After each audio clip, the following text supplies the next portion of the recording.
Hello everybody, welcome. It is the 11th of July. Welcome to my studio, the hot sweaty studio in central Pennsylvania. What am I doing? I'm actually just about to mix up some a new batch of glaze. This glaze is this one. I'll show you the recipe.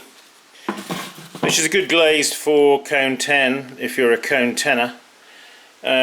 Flint, kaolin, feldspar, whiting, talc and bentonite. Yeah, hope you can read that. Dry mix, and then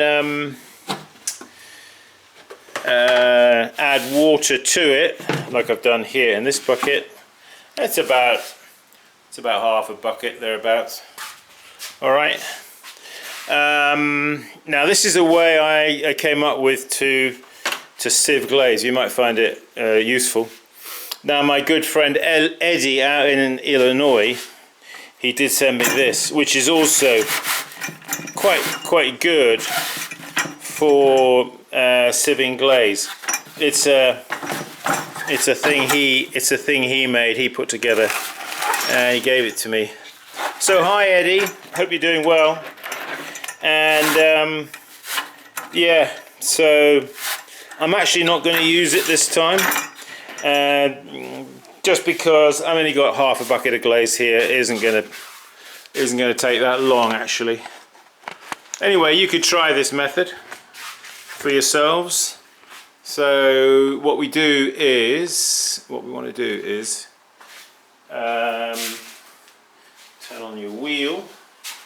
So the idea, when I did my training with my dad in the UK back in the 80s, we had a machine that sieved the glaze. So basically all the glaze sieves were square, they were wooden, and they bolted to this vibrating machine thing, which had a bolt that came out, and the bolt went through the side of the sieve, and it was like a wing nut that we tightened onto there, and then this thing would sort of vibrate, and all the glaze would go through. We had to help it through a bit, you know. Here in the US they make these. We have these convenient 5-gallon buckets, and we have these sieves that are designed to sit and fit snugly on there. So it makes it it's a whole different ball game, isn't it? So basically, what we've got to do is I'm going to center this bucket up, okay, here on the wheel head. I want to make sure it's fairly well centered. Okay, that is pretty good.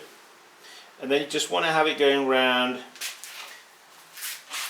something like at about that speed, not too fast. All right, and then what you're going to need is a jug.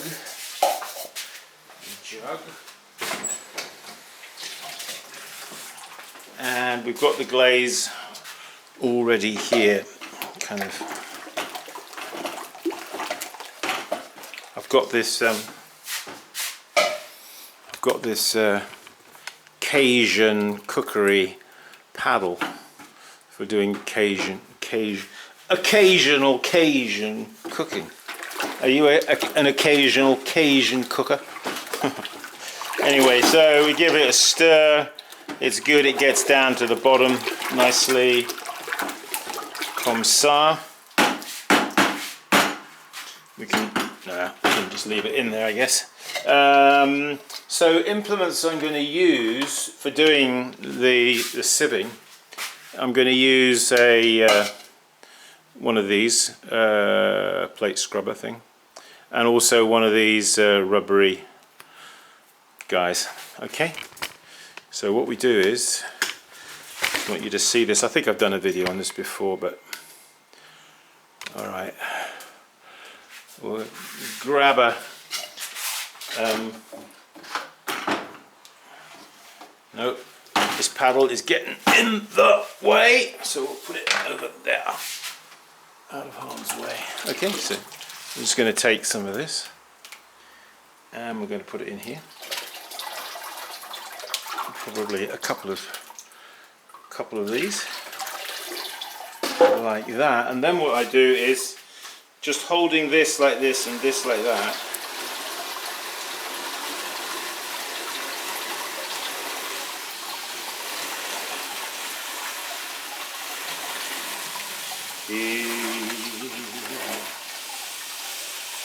So you might ask yourself the question, well, Simon, well, why do we even bother to sieve glaze? You know, surely it looks like it's pretty pretty all together. You know, it's all there in the dissolved in the water. Why do we need to sieve it? Well, you do because a couple of reasons. One, it helps to obviously to screen out any larger size particles, and also it's a way of mixing the glaze, believe it or not. When you sieve it, you see, you put it through the screen, and what it does is, now this particularly, for example, if you are sieving a glaze that has a pigment in it, say, let's say iron oxide or something, you want to put it through the sieve, because you may think that the glaze looks like it's all mixed up properly, but in actual fact it won't be. And so by putting it through a screen. Now this screen is actually, it's an 80 mesh. Now if this had a pigment in it, I would probably put it through 100 mesh, you know.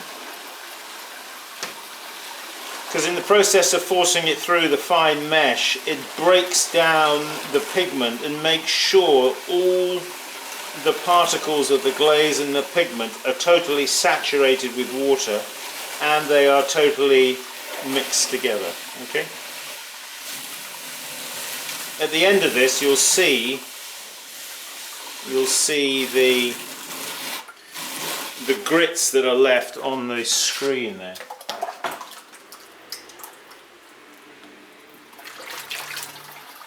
There won't be very much. Yeah, you might find this useful, you know, if you ever get into a situation. Maybe you're somebody who doesn't bother to mix up your own glazes. Ah, Simon, I can't be bothered to do that. I just buy the glazes already mixed up, you know. Well, that's okay. If you've got a lot of money you want to throw at it. But I'll tell you, you know, if you want to save yourself a lot of money, don't buy ready-made glazes, because they are phenomenally expensive. And you know, you can weigh up, as if you're in the kitchen doing cookery with the scales, and you're putting your ingredients for a cake into a mixing bowl. It's exactly the same, it's no different, you know, and you save yourself an absolute fortune. I mean, there's really no comparison price-wise. It's so much cheaper doing it like this. So, you know, learn to make up your own glazes, for heaven's sake.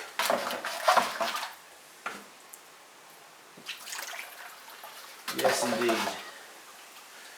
And you're learning in the process, you see. If you're getting somebody else to mix up your glazes for you, well, you know, it's somebody else has done all the legwork, and all you've got to do is add water to it. You know, it's like, talk about processed food. Well, that's processed pottery, isn't it? Processed pottery. I'm a processed potter. Don't be a processed potter. Do it yourself, and then you learn and save money. So you're richer in every department, aren't you? Richer in knowledge and richer in your pocket. Okay, let's just, what's left in the bucket, I'm just going to, the last bit of that.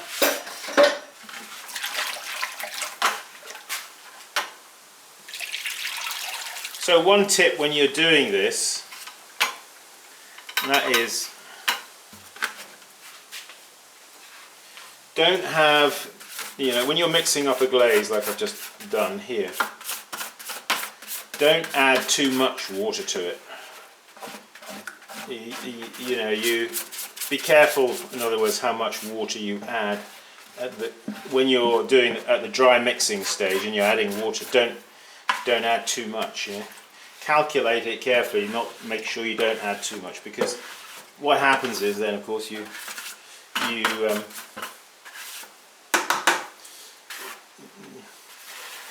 especially if you want to do some glazing right away with your freshly made up glaze, you are going to end up with a glaze that's too watery.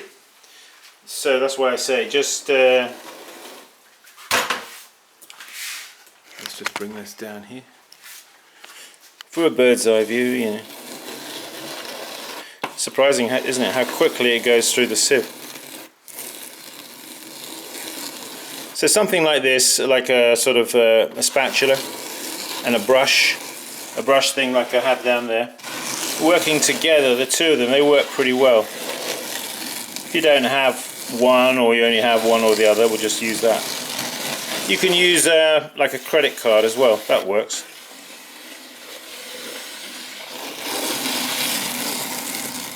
So you just push it through the sieve like that.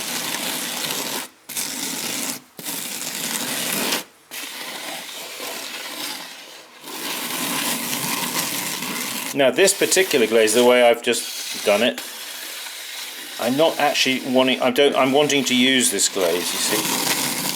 So I'm not going to add any water to it, because I think it's pretty close. I think it's pretty close to being right, you know. Okay, let's just stop the wheel here. Yeah, you'll see on the bottom here, you might have a few drips, you see.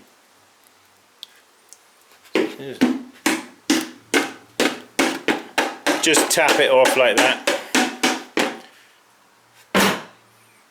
Wash them up. Don't wash them up tomorrow, wash them up now, today, while they're still wet. They'll wash up a whole lot easier. Alright. There it is, there's the glaze. Now I've got some decent depth in the bucket. So there you go. That's one way. If you don't have a machine like dear Eddie gave to me here, which is brilliant, but you know what? It's all got to be washed off afterwards. You know, I thought, well, I'll show a different way. I'll show people how to do this way, because probably most people don't have that kind of machine. There's the recipe for a cone 10 white glaze. I say white, it's not white, but it's, you know, my regular glaze that I use for put on my tankards and things. And also you can, you see it says here red iron oxide 4 ounces.